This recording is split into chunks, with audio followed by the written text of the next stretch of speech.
It didn't start with shouting. It started with a pause, a quiet request to step aside for just a moment. No argument, no mistake on the ticket, just a seat changing hands, and everyone acting like nothing happened. That's how these stories usually begin. Elena Brooks didn't look like the kind of person people expect to see at the front of a boarding line. She stood a few steps back from the counter, shoulders slightly rounded, hands wrapped around the strap of a canvas laptop bag that had clearly been places. No designer luggage, no status tags hanging from the handle, just a simple boarding credential tucked neatly into her passport. She was early, she was in the right group, and she had paid for her seat in full. Still, the looks came. Not hostile, not loud, just measured. The kind of looks that linger half a second longer than necessary. The gate agent scanned her boarding pass once, then again. Her smile stayed polite, but it cooled by a degree. "One moment," she said, already turning the screen slightly away as if checking something that wasn't really there. Elena waited. She always waited. Around her, the line moved differently for other people. A nod, a quick scan. "You're all set?" Bags rolled forward. Conversations continued. No pauses. When it was Elena's turn again, the agent asked for her ID. That part wasn't unusual. What was unusual was the tone. Careful, flat. As if the system had flagged something that hadn't actually happened. Elena handed it over without a word. She didn't argue. She didn't joke. She didn't try to prove she belonged. She had learned a long time ago that explaining yourself too early only makes people more suspicious. Behind the counter, another employee leaned in. A quiet exchange. Eyes flicked from the screen to Elena's bag, then back to her face. "Is that your only carry-on?" someone asked. "Yes," Elena said. Her voice was calm, almost soft. The question itself wasn't wrong, but it was asked differently than the others. Slower, heavier, like it mattered more this time. A family walked past her toward the jet bridge. A man in a tailored jacket adjusted his watch as he went by, boarding pass already waved through without stopping. Another passenger laughed at something on his phone. No one noticed Elena standing still. And that was the point. Because this wasn't about a mistake. It wasn't about a technical issue or a missing document. Nothing on the screen said she couldn't board. What the system saw instead was something harder to name. She didn't look like someone who would complain loudly. She didn't look like someone with status. She didn't look like someone who would cause trouble. And in places like this, that difference matters. The language stayed polite, always polite. "Just to confirm, for our records, company procedure." Each phrase landed gently, but together they built a wall. Ina nodded along, answering when asked, staying exactly where she was told to stand. She could feel it happening, the subtle shift where attention turns into scrutiny, where neutrality turns into doubt. No one accused her of anything. That's how these What showed was a young woman standing quietly, taking up space she hadn't yet been told she was allowed to keep. And that made people uncomfortable. Not because she did anything wrong, but because she didn't fit the picture in their heads of who belonged at this gate, on this flight, in this moment. This was no longer about a seat. It was about a feeling, unspoken, unconfirmed, but powerful all the same. The feeling that she didn't quite belong here. And once that feeling settles in, systems have a way of bending around it, smoothly, efficiently, and without ever admitting that anything unfair is happening at all. Minutes later, the line would move again. But for Elena Brooks, this was the moment everything began to tilt. This was the moment where the story stopped being about Elena and started being about the system. Because in places like airports, hospitals, banks, and customer service desks, decisions are rarely made by villains. They're made by processes, timelines, Metrics. Quiet priorities that never show up on a poster. No one at that gate woke up that morning planning to treat Elena unfairly. No one hated her. That's what makes this part uncomfortable. The system didn't choose against her because she was wrong. It chose against her because she was easier. Airports run on one unforgiving currency: time. Every minute late costs money. Every delay triggers reports. Every complaint from the wrong person climbs up a chain no one wants to explain. And right now, the boarding clock was ticking. From the system's point of view, Elena was a low-risk variable. She wasn't shouting. She wasn't demanding a supervisor. She wasn't invoking status or connections. She stood quietly, answered politely, waited when asked. That behavior, ironically, made her the safest person to inconvenience. Because systems don't ask who is right, they ask who will cost us more. And in that quiet calculation, the answer was already forming. Meanwhile, behind the counter, small decisions stacked on top of each other. Delay the line for 30 seconds. Double-check the screen. Ask for ID again. Call another staff member over, just to be sure. Each step felt reasonable, defensible, procedural. This was no longer a moral choice. It was an efficiency choice. This was no longer about a boarding pass, the system decided. It was about keeping things moving. That sentence never gets said out loud, but it drives everything. Someone glanced at the departure monitor. Still on time, for now. Someone else thought about the complaints inbox, the kind that come from frequent flyers, the kind that don't go away. Someone thought briefly about Elena, and then thought about their shift ending on schedule. So the system leaned, not aggressively, not maliciously, just enough. This is how unfairness survives in professional environments. It doesn't arrive with slurs or shouting. It arrives with phrases like, "Let's just resolve this quickly," with policies that sound neutral but land unevenly, with a shared understanding that some people are flexible. Elena felt the shift without anyone explaining it. She noticed how the questions stopped being about verification and started being about compliance. "Can you step aside for a moment? We just need to sort something out." No accusation, no explanation, just movement. Around her, the gate kept flowing. People boarded, announcements continued. Life moved forward. Elena stayed still. And that stillness created a quiet problem. Because when someone doesn't push back, the system assumes consent. Not legally, emotionally. "She's cooperating," someone might later say. But cooperation isn't agreement. It's often just fear wrapped in politeness. The system read her calm as permission, and so it prepared to move her. Not because anyone thought she didn't belong on that flight, but because no one thought protecting her was worth the friction. That's the truth most people don't want to hear.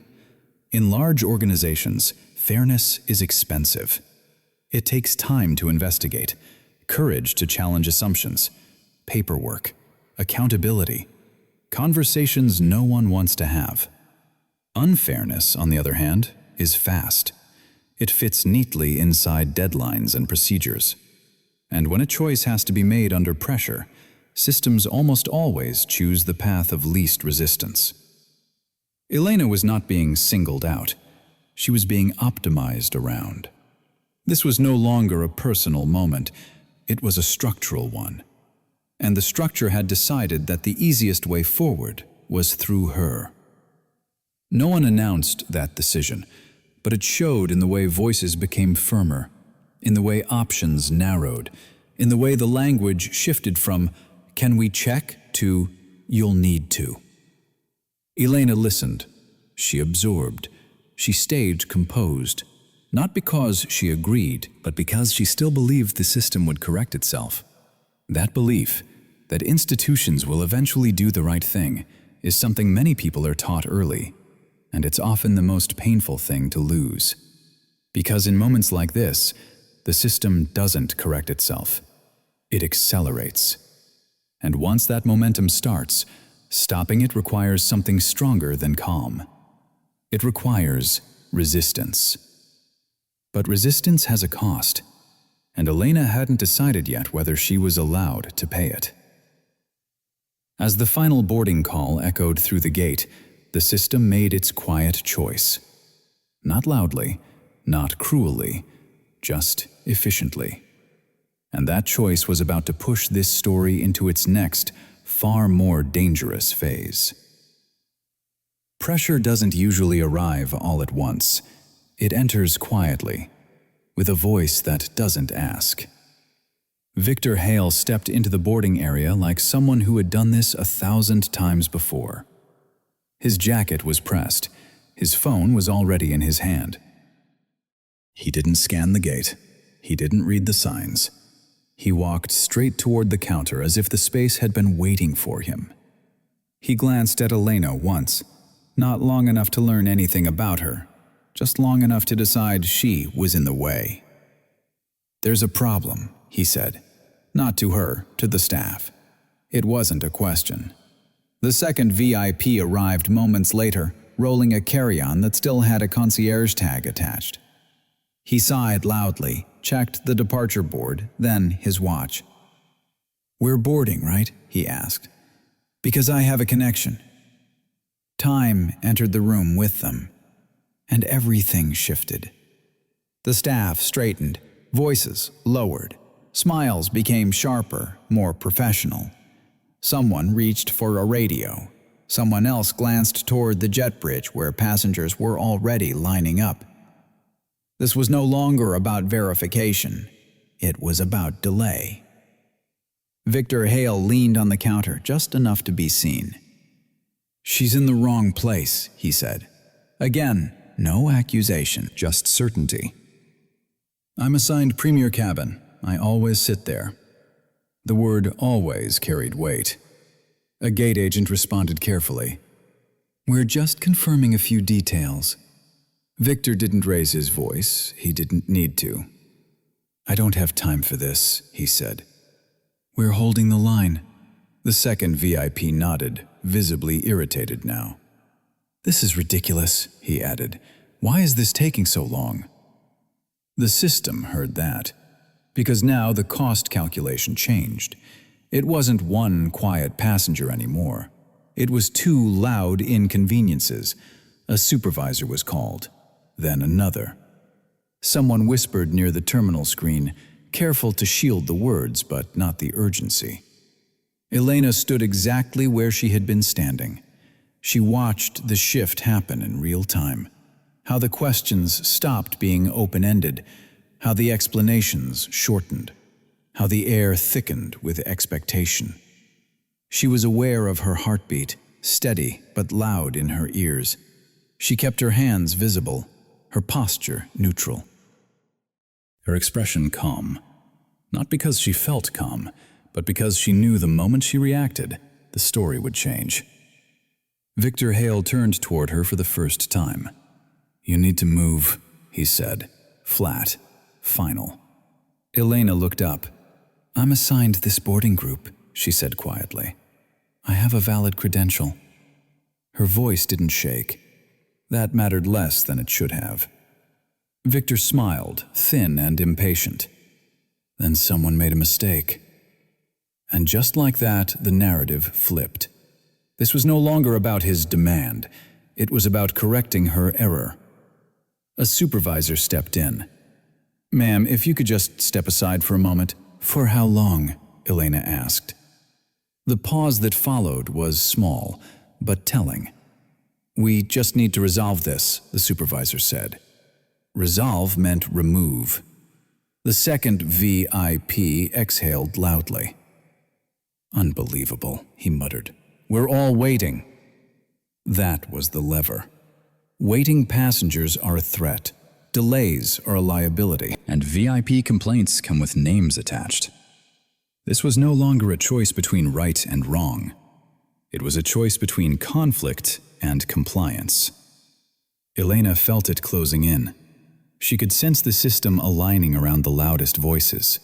She could hear the shift in language, the way words hardened. "Ma'am, you need to cooperate. We're trying to help you. This is for everyone's benefit." She noticed something else, too. No one asked her name. No one asked why she was there. No one asked if she had done anything wrong. They didn't need to, because now there was pressure, and pressure demands resolution. Victor checked his watch again. "We're going to miss our slot," he said. "Are you going to fix this or not?" That sentence wasn't for Elena. It was for the system. And the system responded. A radio crackled. A hand gesture was exchanged. A decision formed without ever being announced. Elena heard it in the tone before she heard it in the words. "Ma'am," the supervisor said, firmer now, "you'll need to step away from the boarding area." Elena looked at the jet bridge. Passengers were still moving. The line was still flowing. Her place in it had quietly disappeared. She didn't argue. She didn't plead. She stood still, listening, because she still believed something important. She believed that if she stayed calm, stayed factual, stayed exactly where she was supposed to be, the system would catch its own mistake. She believed someone would pause long enough to notice. That belief was her strength and her vulnerability. Victor Hale exhaled in relief, already turning away. The second VIP smirked, shaking his head as if the problem had finally been dealt with. The staff didn't look at Elena anymore. They were already thinking about the clock, about departure clearance, about avoiding complaints. This was no longer a misunderstanding. It was an order, and it was being dressed up as procedure. Ayn adjusted the strap of her bag, grounding herself again. She could feel eyes on her now, not hostile, not supportive. Curious. Witnesses. People watching to see what she would do next.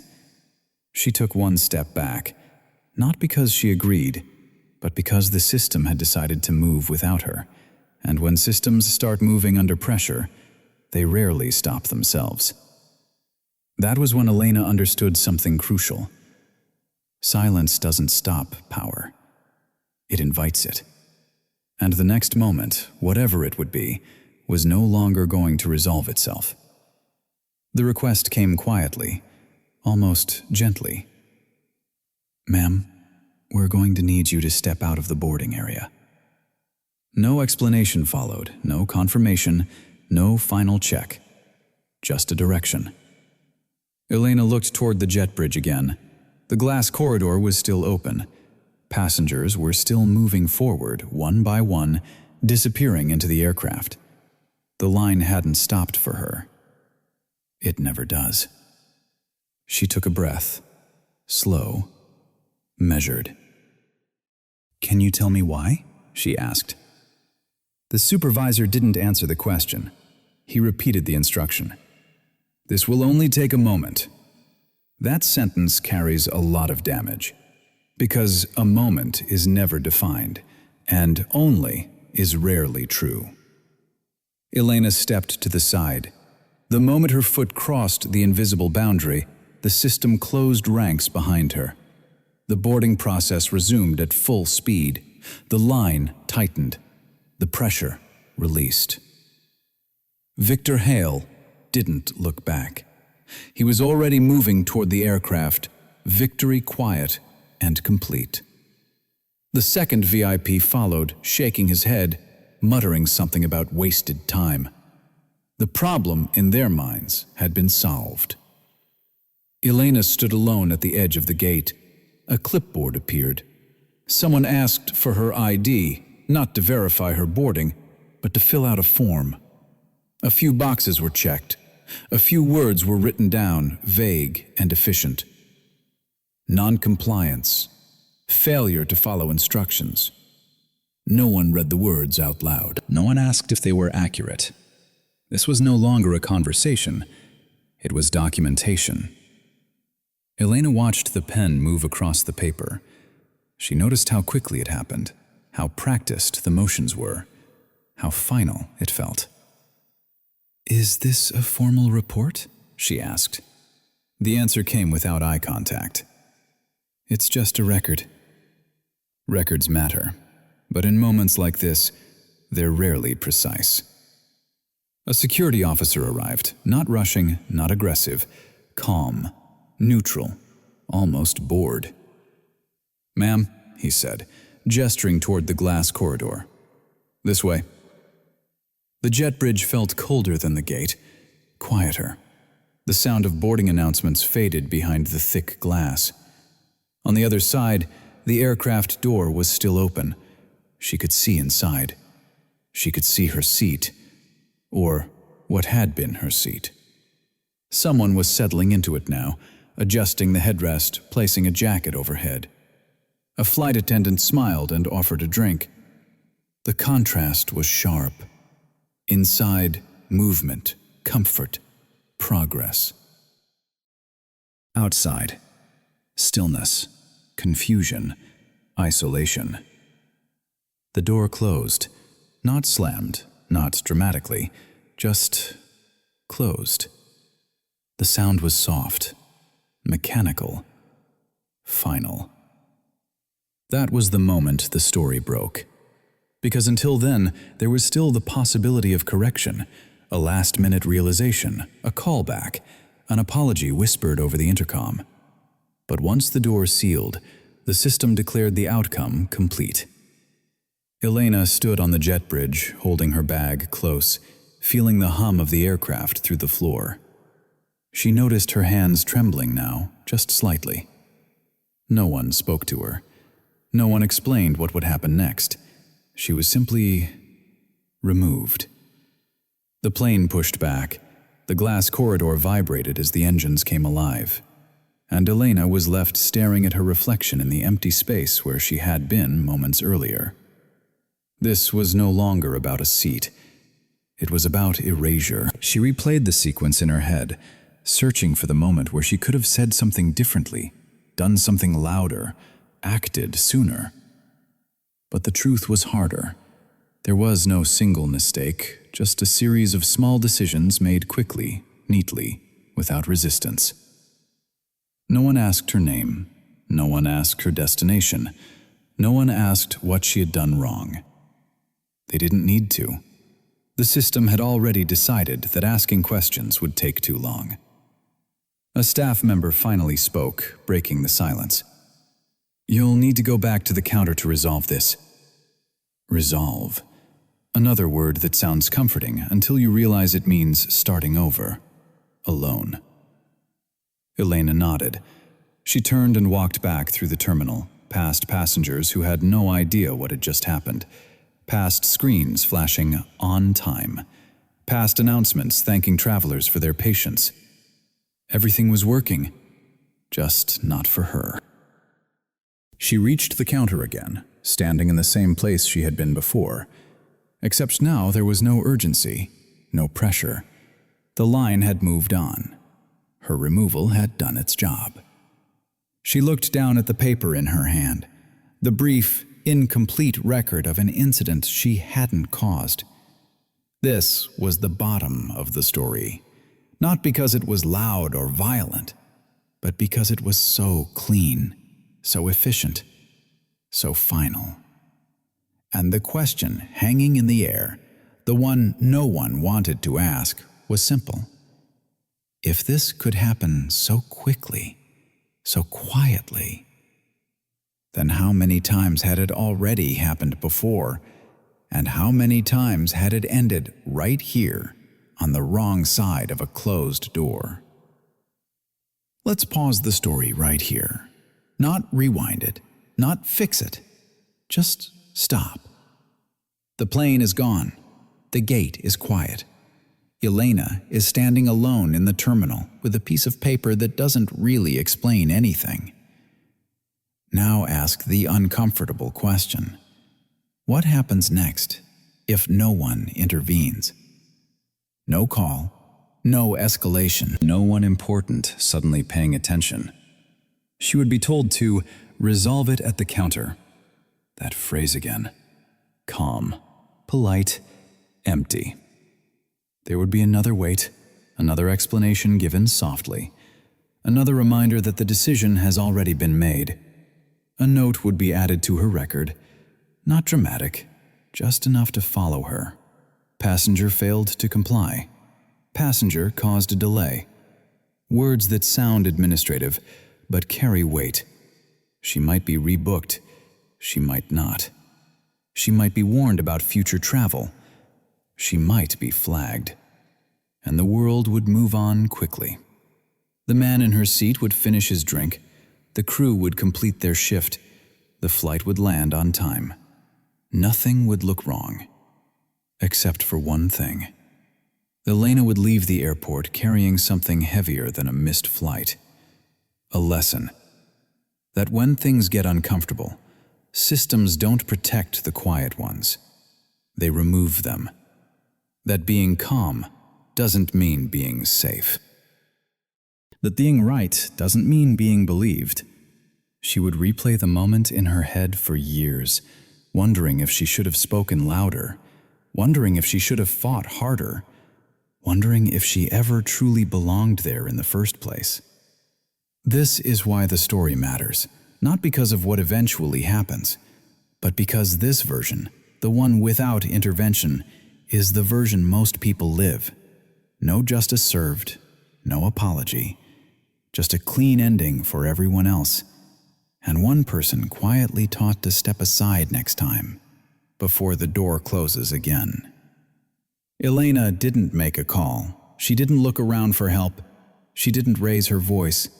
She didn't ask for sympathy. Instead, something quieter happened. She stood still, and then she changed the rules. "Before I leave," she said calmly, "can I have your name?" The question landed awkwardly. The gate agent hesitated, just for a second, long enough to matter. "My name?" he asked. "Yes," Elena replied. "And your employee ID, please?" This was no longer about feelings. It was about records. The agent glanced toward the supervisor. The supervisor gave a look that said, "Keep it moving." But Elena didn't move. She reached into her bag and pulled out her phone, not to film, not to threaten, just to open the Notes app. "I want to make sure I document this correctly," she said. Her voice was flat, controlled. "What exactly is the reason I'm being removed?" The supervisor shifted his weight. "We've already explained. I'm sorry," Elena interrupted gently. "I just need it stated clearly. For the report." That word changed the air. Report. Up until now, everything had been verbal, flexible, disposable. A suggestion here, an instruction there. But reports don't float. They land. The supervisor exhaled slowly. "You're refusing to follow crew instructions." Elena nodded and typed. "Please confirm," she said, "that my ticket is valid, my seat was assigned, and that I did not violate any safety rule." No one answered right away. They looked at each other. This was no longer a quick fix. It was a trail. "And I'd like to know," Elena continued, "who made the final decision to remove me?" Silence. A few passengers nearby stopped pretending not to listen. The system hesitated. This was the moment things slowed down. Not because Elena had power, but because she was asking the system to own its choices. The supervisor finally spoke. I made the call. Elena looked up. Thank you. And can you please note the time? He glanced at his watch. Why does that matter? Because timelines matter, she said. This was no longer about a seat. It was about accountability. Someone cleared their throat. Another staff member stepped closer, voice softer now. Ma'am, there's no need to escalate. Elena didn't respond emotionally. She didn't argue. She simply said, I'm not escalating, I'm documenting.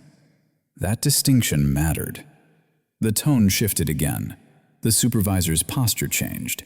His voice lost its edge. Well, he said, maybe we should review the situation. Review. That word had not been available to her 5 minutes ago. A manager was called, then another.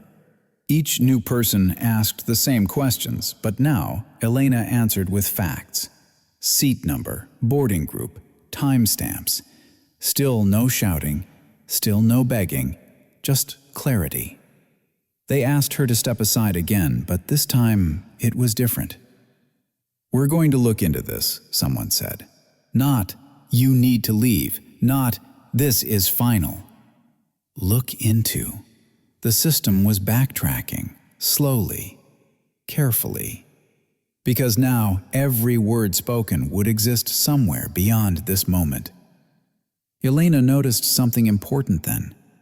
They were using her name. They hadn't asked for it before, but now they needed it. This was no longer an inconvenience to be removed. It was a case. A formal complaint began to take shape, not because Elena demanded justice, but because she demanded precision. The boarding door remained closed. The plane waited. And somewhere behind the scenes, people started asking questions they hadn't wanted to ask earlier. Not, how do we fix this quickly, but who approved this? And what happens if this gets reviewed? Elena stood quietly as the system adjusted around her. This was the twist.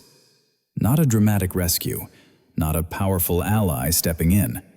Just a young woman refusing to let the story stay vague. The moment she asked for names, the system remembered something it prefers to forget. That decisions belong to people. And when decisions have names attached to them, they suddenly feel much heavier. The delay announcement echoed through the terminal.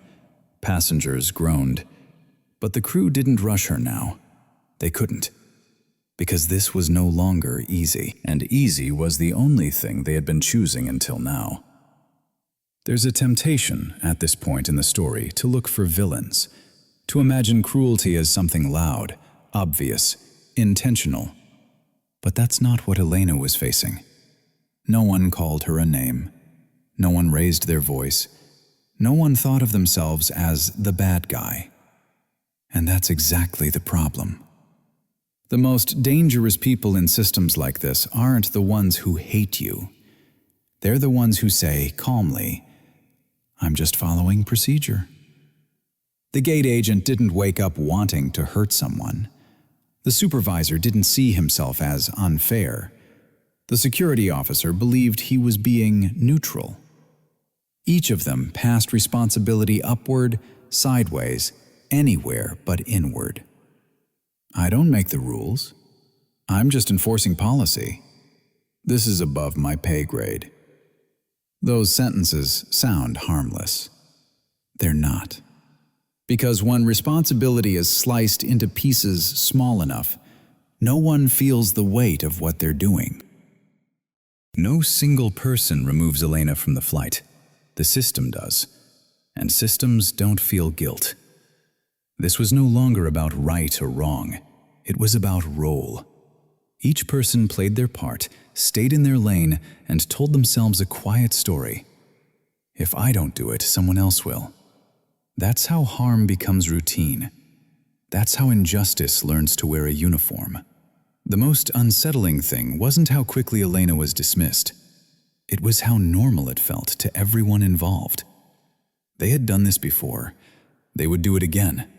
and they would sleep just fine. Because in their minds, nothing personal had happened. But to the person on the other side of the clipboard, it was deeply personal. When no one owns a decision, the person affected becomes invisible. And invisibility is where the longest damage lives. This is why systems like this resist questions, not because they don't have answers, but because answers require names, and names require accountability. That's what Elena disrupted. Not by accusing anyone of being cruel, but by refusing to let cruelty hide behind process.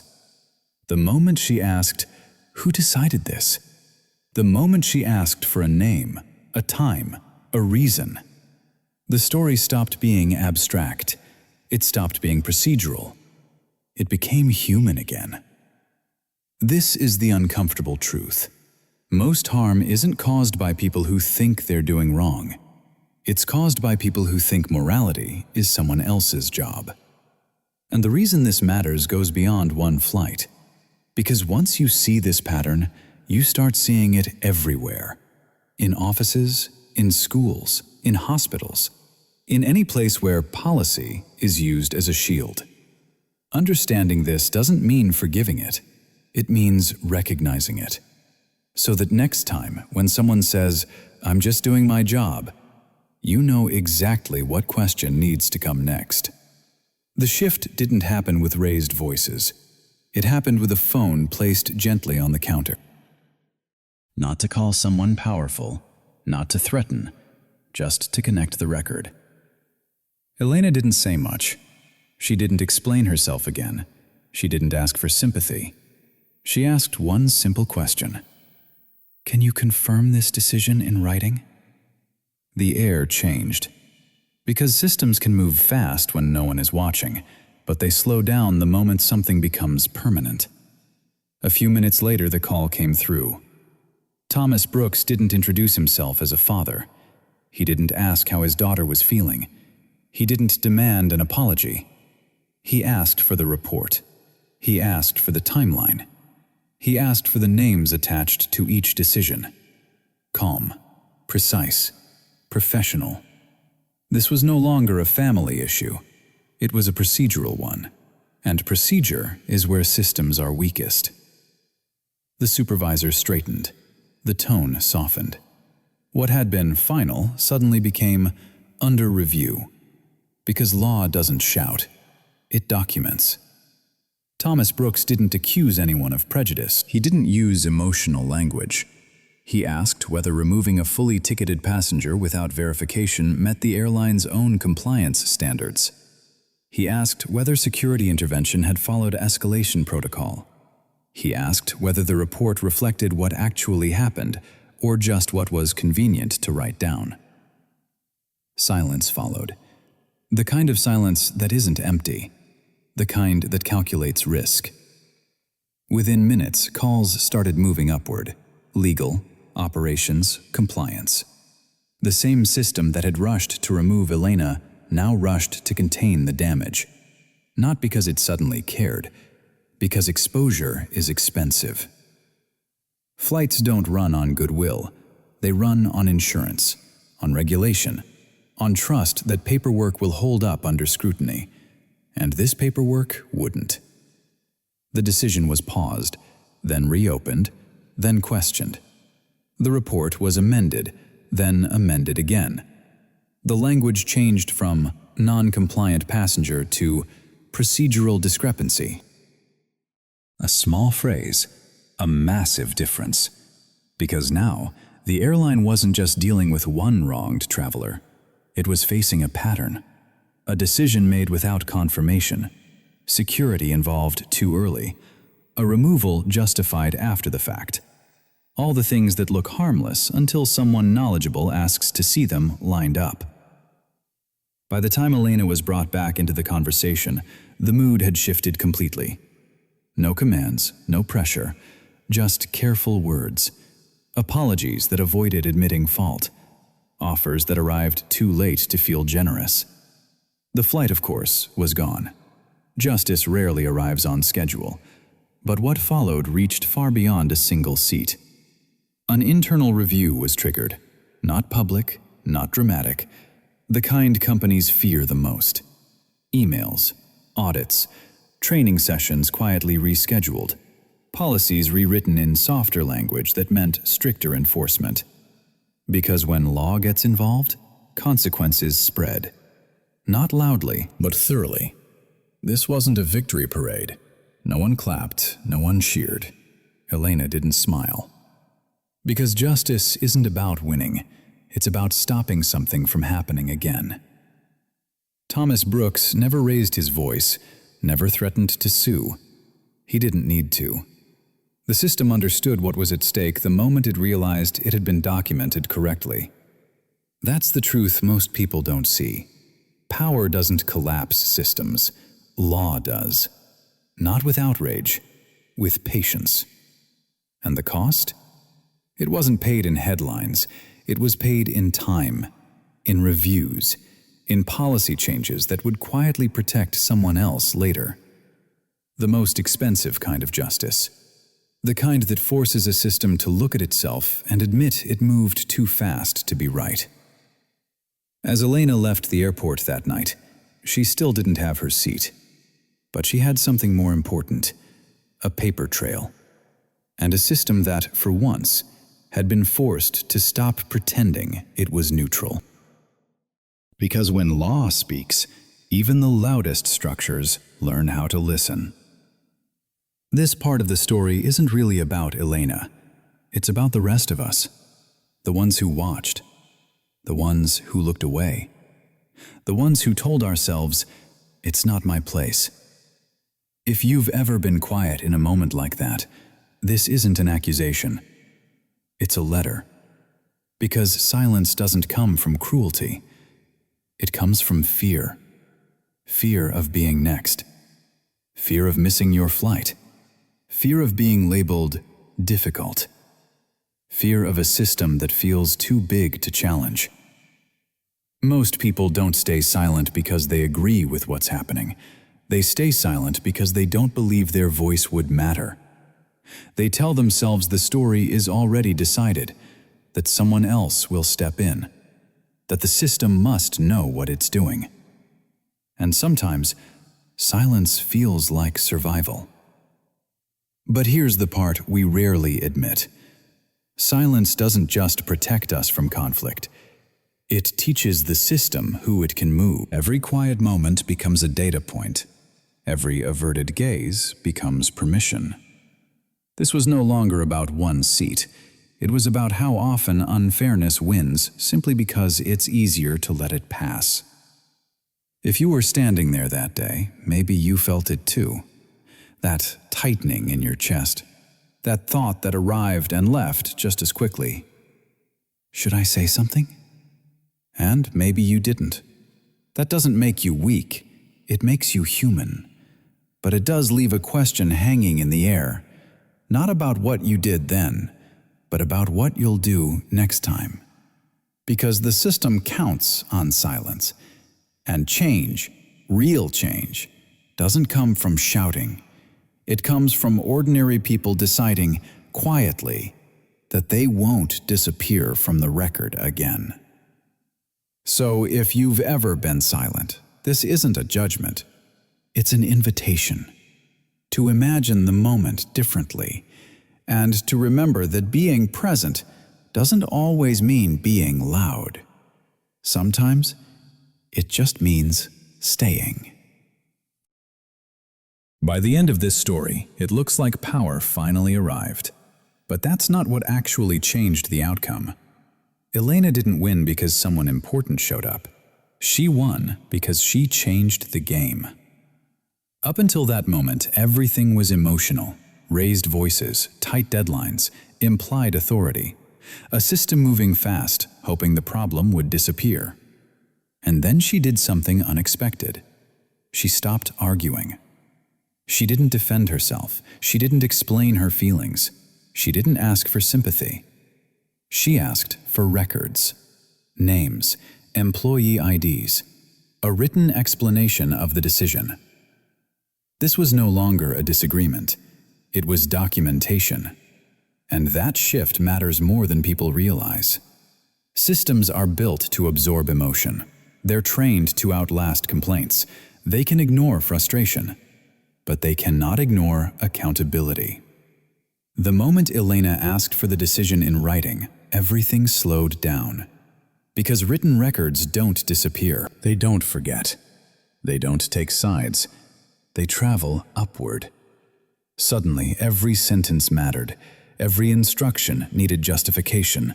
Every order needed ownership. You could hear it in the change of tone. Commands softened into explanations. Certainty turned into hesitation.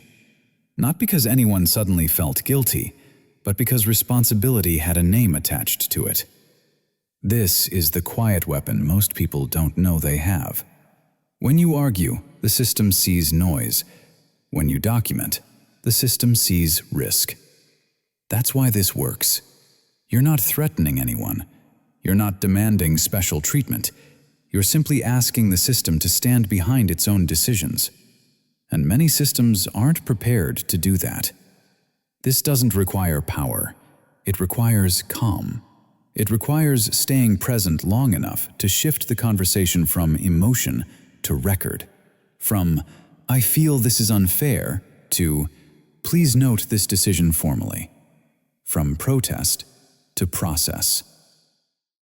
That's the strongest move a powerless person can make. Because once something is written down, it stops being personal. It becomes reviewable, traceable, auditable. And suddenly, the system has to behave like a system again. Not fast, not convenient, but correct. This is why the strongest response isn't volume, it's clarity. Not anger, but precision. You don't need to win the argument. You need the situation to exist on paper. Because paper outlives pressure. And when the moment passes, when the crowd moves on, when the door closes, the record stays. That's the strike most people never learn, and it's available to anyone willing to stop arguing long enough to write things down. In the end, this story was never about a seat. It wasn't about status. It wasn't about winning. And it wasn't about humiliating anyone back. It was about something quieter.